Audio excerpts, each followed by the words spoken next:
the other. Saturday night, 9 o'clock, and all was well. I screamed until I felt my vocal cords ripping apart.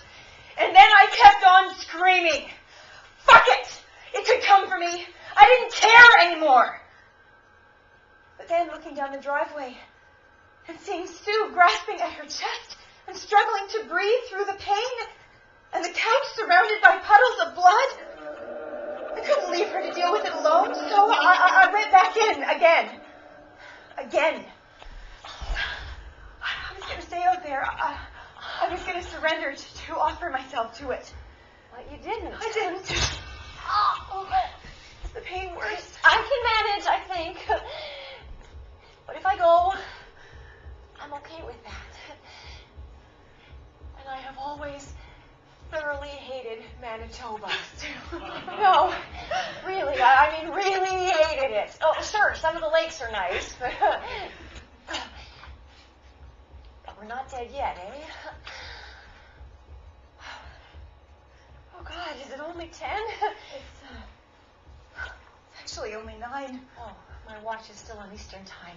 Has it really only been a few hours? The phone's probably charged a bit. Anyone you feel like calling? Go ahead. Why don't you go first? Answering machine. Oh, Saturday night. But I hung up. What kind of message could I have left? What could I have said? And then, when I tried to use the phone, I found that the battery was already dead. That is one shitty battery. You might want to get a new one. Could be a matter of life or death.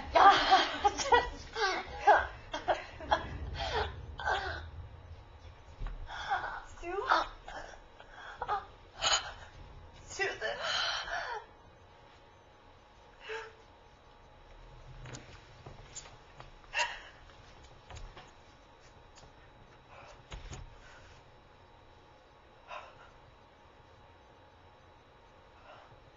After Susan's tragic death, Natasha, through a veil of tears, successfully screwed up the courage to make her way out to the car in order to try to start it one last time.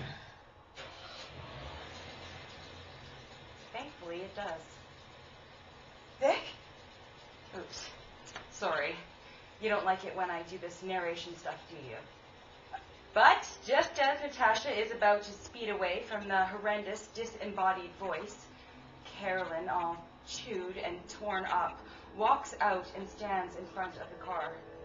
I killed Susan. Just like you killed me.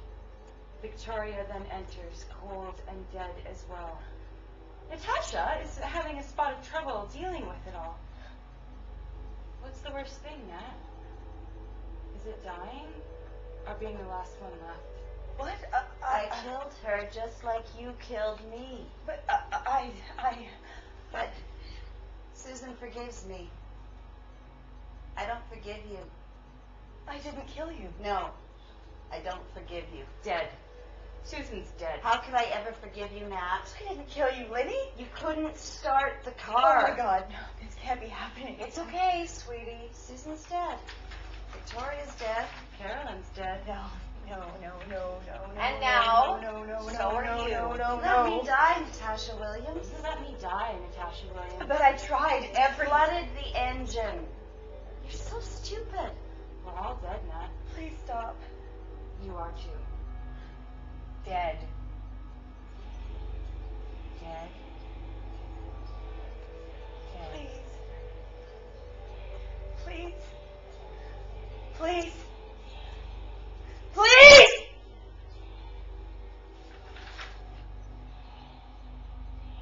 So I made a choice. I turned off the engine. What could I do? How could I live with what I saw?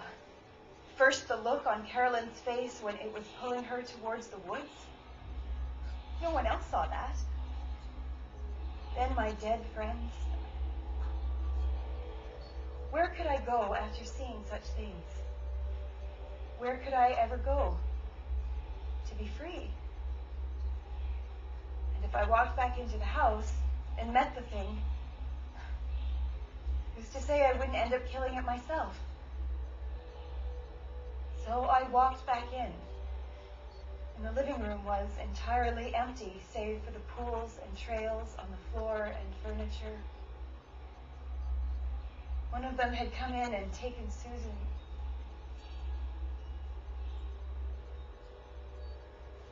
Oh, and Dolly was there. She was sitting there, propped up in the rocking chair. I couldn't remember anybody putting her there. And as I was looking at her, she blinked, slowly and deliberately. I thought nothing of it until she started shaking her head back and forth and smiling, staring directly at me the entire time.